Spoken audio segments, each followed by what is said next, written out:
Hi, this is Scott Garibay, and today we're going to be talking about Game of Thrones and Andrew Yang, and specifically what the lessons from Season 8, Episode 6, the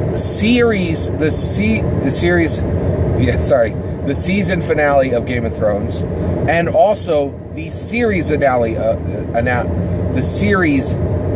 of Game of Thrones, and what the lessons are specifically for Andrew Yang voters, because I think there's a very serious lesson here within the series finale of Game of Thrones for Andrew Yang fans, because this whole thing is about it's about winning a gigantic competition to be the leader of the most powerful nation in the world. So there's a lot of analogies, there's a lot of parallels, right? And I think there's something for us to learn here.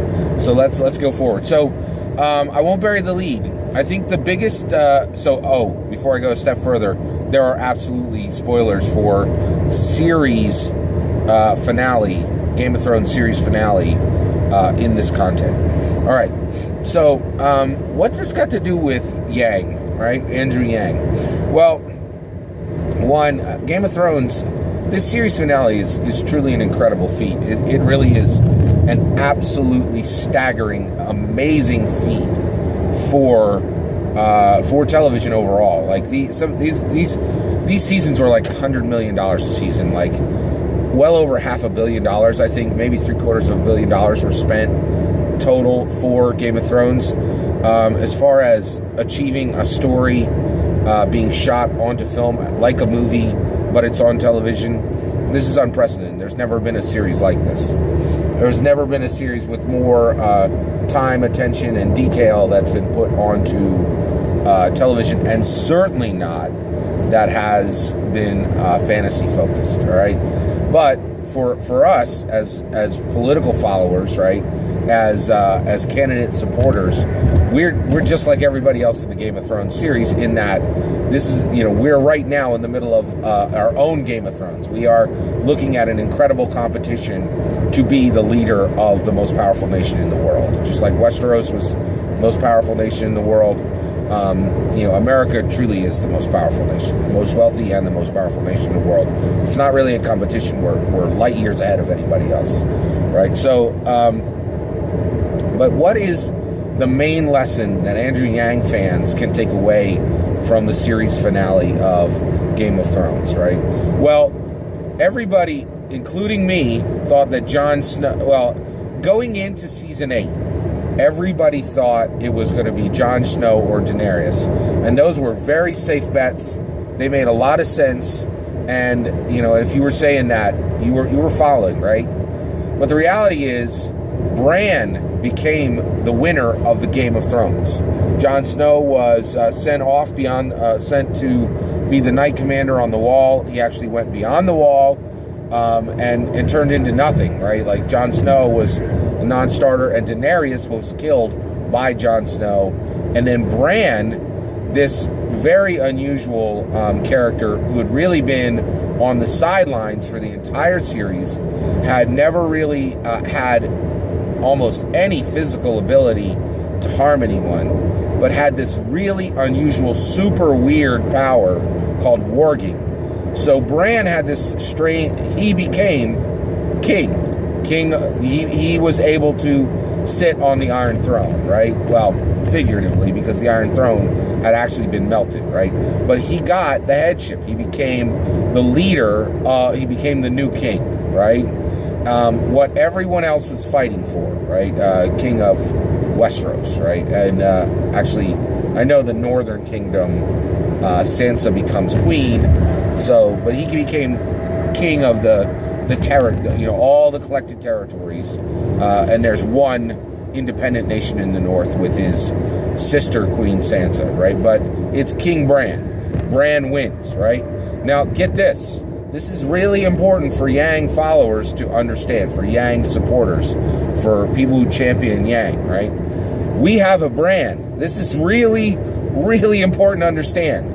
Our vote to get to get the throne, to sit on the Iron Throne, is a Bran. Andrew Yang really is a Bran. He's very unusual, and he is right now quite literally sitting on the sidelines, right? There are, MSNBC just published a list of 20 contenders that didn't have Yang on it, which is absolutely ridiculous, right? Just terrible, terrible reporting and unfairness on the part of MSNBC. Very, very frustrating. But right now, Andrew Yang, he's off in the wilderness, just the way Bran was for a long time. Trying to get, and, Yang is trying to get into the spotlight, but he's off to the side, exactly like Bran was for the whole series, right? So that we have to deal with that problem. We have to get Yang out of the wilderness, and I know a lot of people are trying, but we can't stop it. It's really frustrating to see, one of the most, dominant and impressive candidates in 30, 40, 50 years, and he's sidelined, in my opinion, by the media. The media just doesn't understand how to deal with Yang, and that's being charitable. I think some of them, it's worse than not understanding. There's some situations where it's worse than not understanding, including MSNBC, in my opinion. All right, so why does the media not understand, and why do a lot of voters not understand who Yang is? And this is the point, right? We really need to understand that our champion, Andrew Yang, the guy we want to see as president on January 20th, 2021, that he is a Bran in that his power is incredibly non-intuitive and weird, right? Now, what's Andrew Yang's power?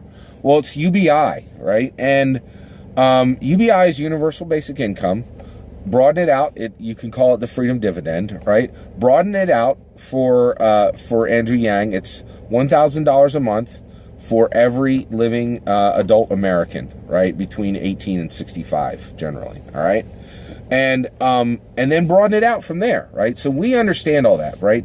But what is UBI really, right? Well, it's an incredibly different approach to government, right?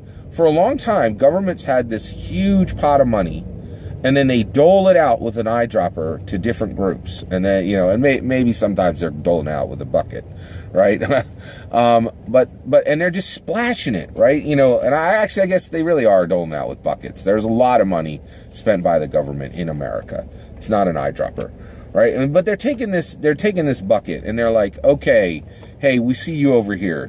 You have this attribute where it's been more difficult for you to live. Splash. Here's some money, right? And they're just kind of splashing them with the money, right? And it's all these different groups, and the government's like, okay, who needs this? Who needs this, right?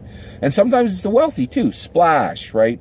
But one of the issues is UBI, Universal Basic Income, it turns the whole system on its head, right? And at first, the way Andrew Yang is actually rolling it out is really incredible and wonderful.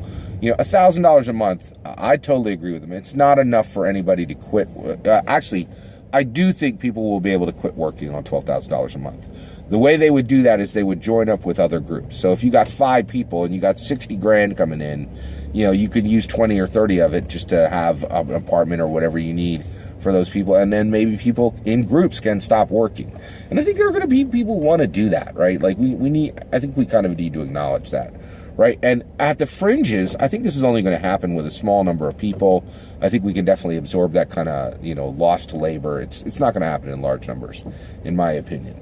But one of the biggest things is just that even that idea of when you're giving everyone a cut of the pie, and it's no longer the government walking up to people very arbitrarily and saying, you get money, you get money, you get money. And then other people never get splashed with the bucket, right? Like never really, you make too much, you make too little, right? And this arbitrary, you don't get anything. UBI turns that on its head, right? And you have a huge amount of money going to the American people directly. And then they can decide individually, or they can make their own collectives. This is incredibly important. Not enough people are talking about this part of UBI, this ability to make your own collective, right? If you get 100 people together and they each got 12 grand, right? That's a lot of money, right? Like, 10 people, that's 120, 120. If you got 100, Is that 1.2 million? Yeah, like, that's a lot of money, right?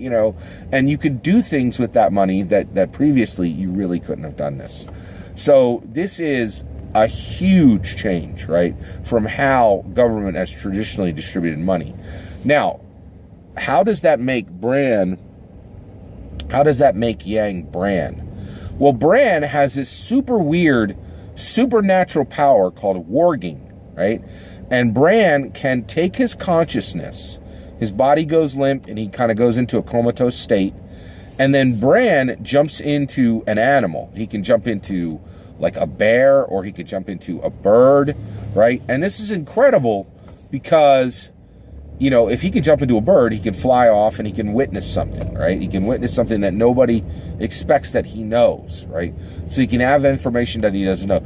Also, he's not really bound by one location. He can physically be in different areas, right? Like he could be in a grizzly bear 1,000 miles away. He can be in a bird that flies off and goes to different places. And then there's also the other thing is, what is the limitation of Bran's warging? Well, a lot of people were talking about Bran warging into one of the dragons. This did not happen in the show, right? But there's still the question of, could Bran actually warg into a dragon, right? That's a big question, and it's the same question with Yang. What are the upper limits of UBI? If we give American people a huge portion, a freedom dividend, a huge portion of American wealth, and we distribute it evenly, right? If we stop splashing people arbitrarily with a bucket, and then some people are dry and some people are wet, and maybe have more than they needed, or don't even know how to use it because they just got splashed with a bucket of money, you know what I mean? The other thing with UBI is, what are the upper limits of it, right? It could, in my opinion, UBI is so brilliant, right? I really believe it's perfectly formed for an election, right? Because everybody wants $1,000 a month. There's virtually, at the macro level, who's going to say no to $1,000 a month, right? And the reason why Yang wants to bring in UBI is because he wants to make sure we're safe from automation, right? It's just perfectly crafted. It's really powerful. It makes a lot of sense, right? But not only is it powerful for America, UBI, if it works here, it could transform entire governments across the world. There could be a dozen or 24 other governments who are like, oh my gosh, look what Andrew Yang accomplished here in America. This has been incredibly helpful for them.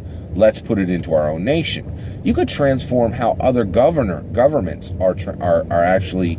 You could transform how other governments are run as well, right? And that would be, Bran warging into a dragon. Yang not only fixing, huge American problems, but actually showing a new path for other governments, right?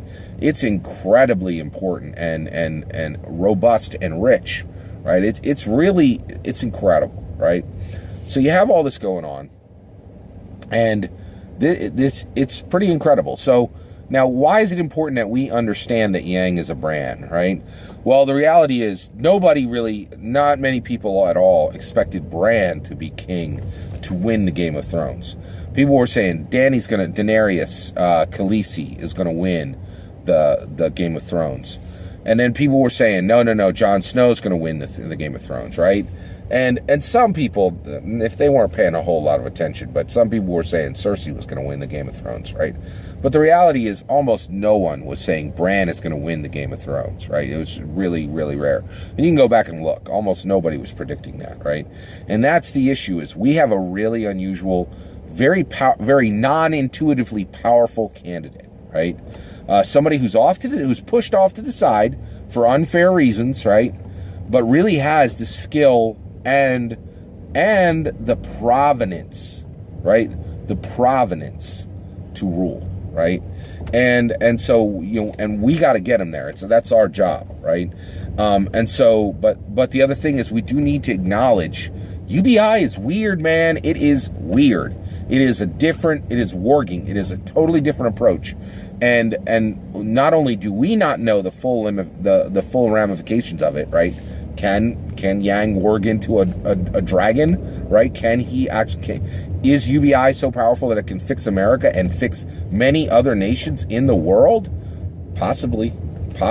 You know, and so it's important for us to acknowledge this and own this, right? I really feel like it really is important for us to acknowledge and own this from the perspective of being, you know, his followers and his supporters, because the better we understand our candidate, when we start telling ourselves truths, it can help us, right? It can help us if we tell ourselves the truth about our own candidates. Then we can fix the right problems rather than trying to fix problems that don't even exist or problems that are misunderstood, right?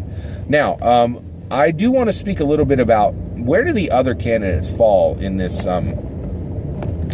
in the Game of Thrones structure, right? Well, who was Daenerys, right? Who's Daenerys right now in our campaigns and our candidacies, right? Well, I'll tell you right now who Daenerys is. Daenerys is absolutely Joe Biden, right? Now, why is Joe Biden Daenerys? Well, Joe Biden is Daenerys because he's got 3 dragons, man. He is an absolute major Titan level threat, and he's got 3 dragons. That's the issue. Daenerys was really powerful in Game of Thrones because she had 3 dragons that just like flew around and would just destroy people left and right, and they were so powerful. No other candidate could really nobody else in Game of Thrones could really fight Daenerys on equal terms because she had these 3 dragons. Well, who is Joe Biden's 3 dragons? Well, Joe Biden, he has 3 dragons. One is the DNC, right? And guess what? Like all these dragons, so the DNC desperately wants Biden. And the reason why is they can go into easy mode, right? They can go, hey, 8 more years of Obama. Woo! Right? So the DNC is a dragon for Biden, right? Obama is a dragon for Biden. Can you imagine when Obama, you know, who people still have so much love and goodwill for, comes out and says, hey, I want to support Joe Biden? It's all she wrote, man. Like, it's going to be incredibly tough to beat, right? So Obama is a dragon, right? And then last is the media. The media desperately wants Joe Biden to be the candidate, and the reason why is they can go into easy mode. He's a straight Washington insider. They've covered these people a million times. They don't have to work hard. They can all put it in coast mode and and get paid for doing less work, right? It's just so Biden's 3 dragons are the DNC, Obama, and the media, right? All right, who else is in the mix there, right? Well, let's talk about Brienne. So Brienne, I think Brienne is Gabbard, right? Tulsi Gabbard is so noble, right? And just has the best intentions and really, really desires to help the nation. Her non-interventionism, it's really attractive. Like, she really believes in it. She wants it for good reasons. And she's an incredibly noble candidate. Man, does she not have a hope in heck of sitting on the Iron Throne. And Tulsi Gabbard's got no ability to make it. And the reason why is Americans don't like nuance, right? You can't get nuance across to people at the 51, 52, 55, 60% level. And that's what you need to win an election. Absolutely. Tulsi Gabbard can go and slam dunk 10 to 20% of the people in this country who will totally understand her nuanced view that her attack on the military-industrial complex is not an attack on troops, right? But at the macro level, you can't sing that to the American people, right? They don't care about that kind of nuance. They're like, wait, you want to stop building? You want to take the best paying jobs in America? You want to shut them down and make it so that we have less soldiers and the soldiers have less? When we have fronts with Iran, Russia, and China, oh, you could sell that somewhere else. Tulsi's got no chance in the world, man.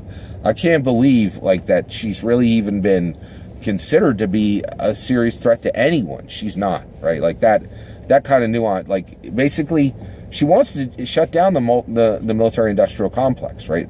Or shrivel it or hobble it, right? And people are going to read that as anti-military. And man, nothing in the world makes heartland Americans, people who buy F-150s and eat cheeseburgers, more upset than you coming at the troops. You can't do that, right? All right. Oh, Sanders. Who is Sanders? Well, Sanders is Jon Snow, right? He's got the power. He has become kind of an establishment. He really, very much has become what very much looks like an establishment candidate. And he really is at the level of Biden. Also, he's the only one, in my opinion, who could do exactly what Jon Snow did in the show and stab Biden right in the heart and take him out, right? And that's the thing is, too, we need to see this as Andrew Yang followers. We need to really understand this, right? We need to be ready when other big dogs topple big dog, right? Game recognized game right now, right? And Sanders and Biden can kill each other, right? And we, as Yang people, we need to let that happen, right? Let the big dogs tear each other apart and be ready to be right there when somebody falls. And I am convinced Sanders and Biden are definitely ready to fall, right? And they're perfectly equipped to fight one another, whereas Yang really doesn't have the juice yet to fight either one of them, right? All right. So overall, so who are some of the other people in Game of Thrones? Oh, here you go. So the Night King. Who's the Night King? Well, that's Beto O'Rourke. Looks real impressive, but it's got very little to say. Who is Boot Edge? Tyrion. I thought for a long time that Tulsi might be the pick for there are candidates who really are no longer running for president. They think they are, right? But they're not. They're running for VP, right? And I think that's a very real thing, right? And so I think Pete Buttigieg, more and more, I think he's going to be a really strong candidate. He's going to be a really strong element to put in as a sound and helpful, what's the term? Vice president, right? And the reality, again, the issue, Pete Buttigieg, I really think he's fully capable of being president, absolutely, without a doubt, right? But and I think he's a serious threat. He's like he really has a run in him. But here's the problem: at the end of the day, there is no way you're going to sell a Harvard linguist to heartland Americans. It's just not going to happen. Again, these F-150 cheeseburger eating people, they are not going to embrace Pete Buttigieg. He's just too elite. He's a Harvard linguist. Right, that's not, it just doesn't. It's not going to get there, and I don't think Pete Buttigieg is going to get there in the end. So Arya, who's Arya? Oh, Arya is a deadlock. She is Elizabeth Warren. Elizabeth Warren is incredibly capable and dangerous to the end. She's in it to win it. She really knows what she's doing from a political perspective.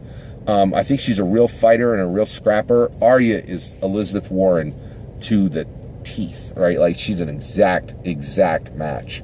Where's Kamala Harris in all this? Well, she's Sansa, right? Very, I think, highly respected, has really strong presence, right? But at the end of the day, I definitely don't think Harris is going to be able to push all the way forward to where she actually wants to land, right? So that is the lessons I think need to come out of Game of Thrones. And how our candidates map to the Game of Thrones characters. This is really fun. I really think that especially for Andrew Yang, understanding Andrew Yang as a brand candidate, there's a lot of value in that. I really, truly believe that. That's my opinion. I'd love to hear what you think. Let me know in the comments below. Please consider liking and subscribing, and have a wonderful millennium.